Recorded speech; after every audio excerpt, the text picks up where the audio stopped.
Hei, väike sõber, mina olen Aasia, sinu latevärviline nurrumootor.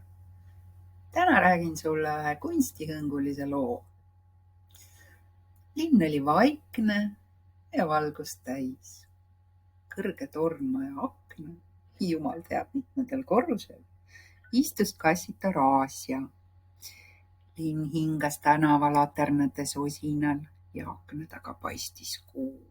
Nagu ümmargune silm, mis ei tahtnud kassi veel magama lasta. Vaikselt, peaaegu märkamatult kostis kerge krõbin ja siis väike sisisev hääl. Jah, see oli kõikide kasside sõber, valge hiir, kes oli kohale ilmunud. Hiir istus aknalaual nagu väike filosoof, saba ümber jalkade ja silmad säramas nagu suured tähed. Väike, aga tähtsa näoga, nagu tal oleks midagi väga olulist öelda. Õhtust, ütleb hiir ja tõmbab ninaga õhku. Kas tead, et inimesed on imelised olendid? Nad ehitavad hiiglaslikke maju ja avavad neid siis valgusele. Ja siis istuvad seal üksinda, kartes pimedust. Ja sina ei karda pimedust, täpsustab Aasia. Mina ju elan pimeduses, ütleb hiir ja ajab selja sirgu. Aga pimedus on minu valgus. See on koht, kus lõhnad on tugevamad ja iga heli räägib oma loo. Meie, hiired, oleme tõelised kunstnikud. Me loome oma maailma oma pehmete käppadega, närime tühja ruumi ja muudame selle koduks. Täna tahan sulle rääkida loo elust hiirena. Mitte multikast, mitte laborist, vaid päriselt. Ja hiir alustab. Kõigepealt me elame seal, kus teised ei märka. Hiir võib olla hall, pruun või koguni valge. Karvavärv muutub nii nagu päevavalgus, mõnikord veidi sinaka varjundiga. Hiir on tilluke, ainult 10 sentimeetrit pikk, saba sama pikk. Kaalub ta umbes 20-30 grammi, nagu üks väike küpsis. Suvel elavad hiired looduses, põldudel, heinas ja rohu all, kus on palju süüa ja päike soojendab selga. Aga kui sügis tuleb ja külm hiilib ligi, otsib hiir varju.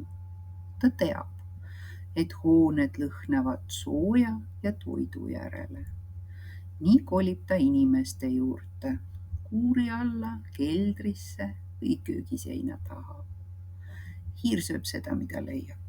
Seemneid, viljateri, putukaid ja vahel ka maha ununenud purukesi. Ja natuke juustu, kuigi see pole meie lemmik, nii lihtsalt arvatakse. Hiir on öine tegelane, kuulab ja nuhib, kui maailm magab.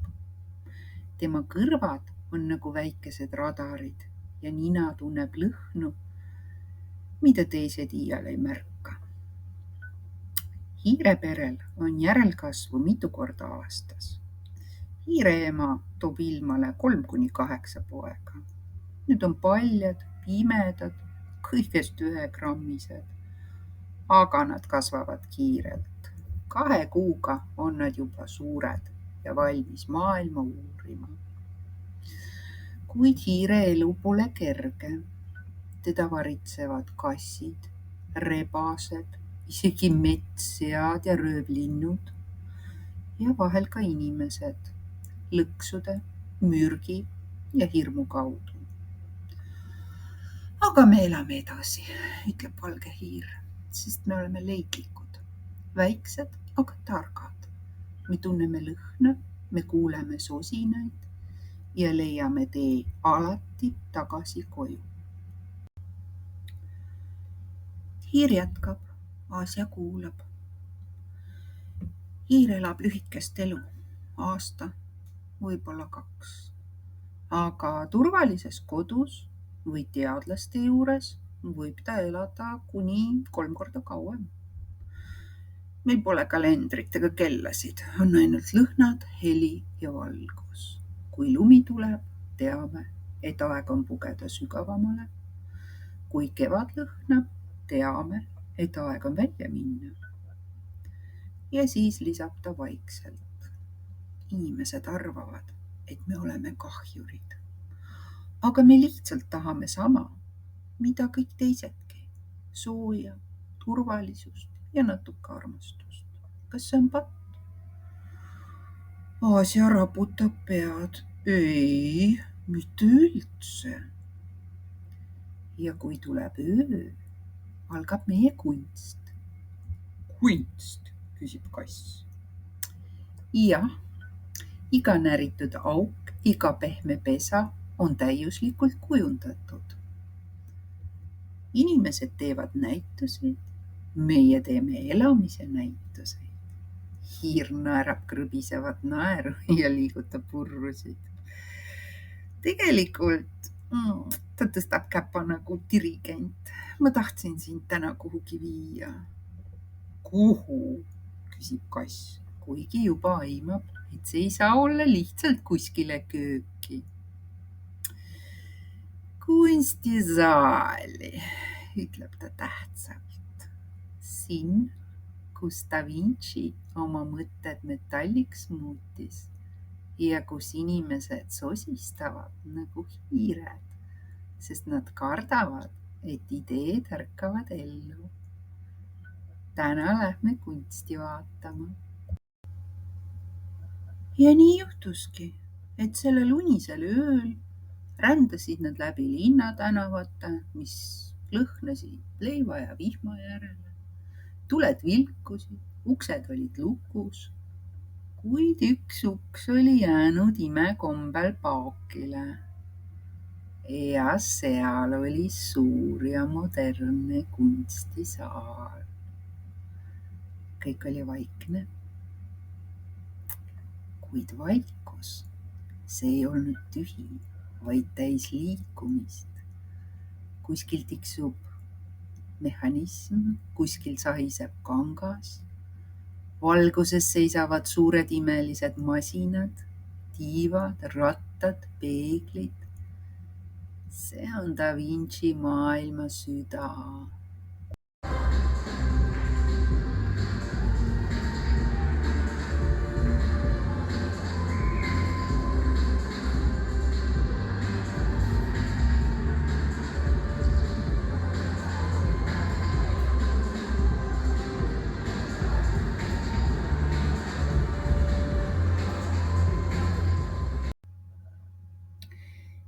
Hiir astub ettevaatlikult üle läve.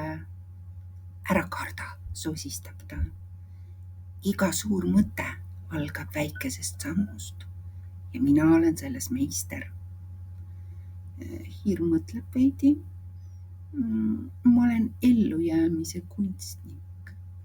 Kunst on see, kui lood ilu isegi siis, kui sul pole midagi peale tolmu ja varju.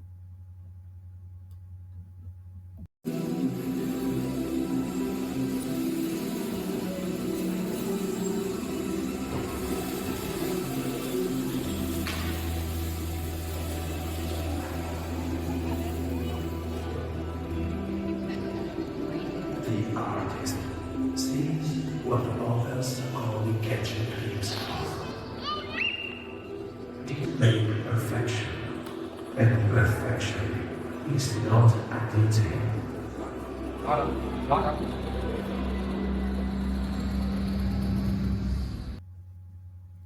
Valgus muutub, keegi justkui sosistab kõrvalt. Kunstisaali projektsioon hakkab liikuma, maalid elavnevad, masinad pöörlevad aeglaselt. Ja hiir sõnab, Aasia, kunst, see on hetk, kui sa oled täiesti elus.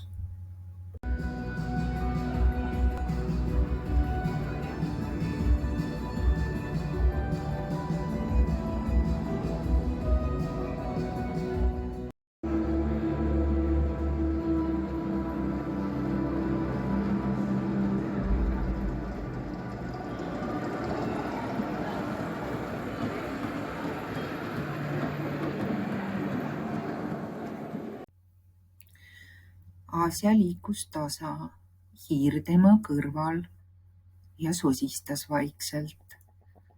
Siin on kogu maailma mõte, peidetud joonte ja valguse vahele.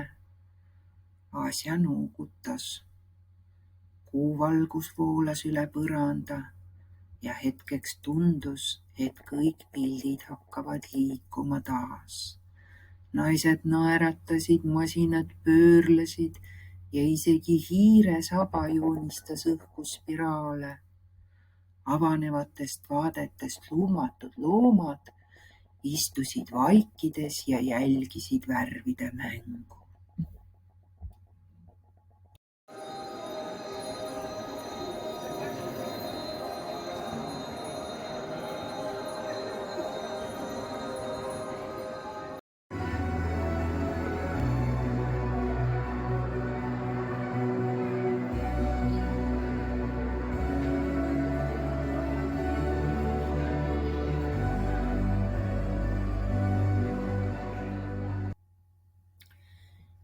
Edasi liikusid nad mööda valgust ja varje. Ühel hetkel peatuvad Da Vinci portree ees. Hiir tõstab nina ja ütleb: vaata, Aasia, kuidas ta sind vaatab. Kas tead, miks inimesed tulevad siia vaikima? Sest kunst paneb nad tundma midagi, mida nad ei oska sõnades öelda. Mis sind paneb nii tundma, küsib kass. Hiir mõtleb hetke. Minul on nii, kui pojad on elus ja kodu on turvaline ja leian tera, mida keegi pole märganud, või kui sa kuuled mind nagu praegu, see ongi minu kunstisaal.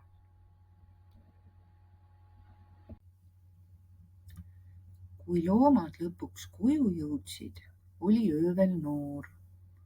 Aasia lebotas lahtisel aknal, tuul tõi kaasa õrna paberi krõbina, võib-olla mõne kunstniku unenäo.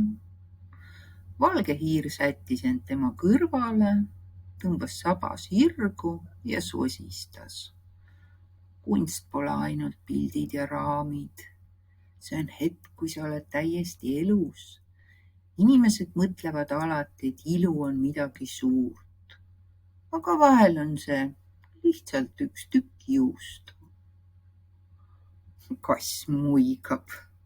Sina ja su juust. Aasia tõmbab end kerra ja uinudes mõtleb, kas see, mida ma nägin, oli päriselt või ainult unes.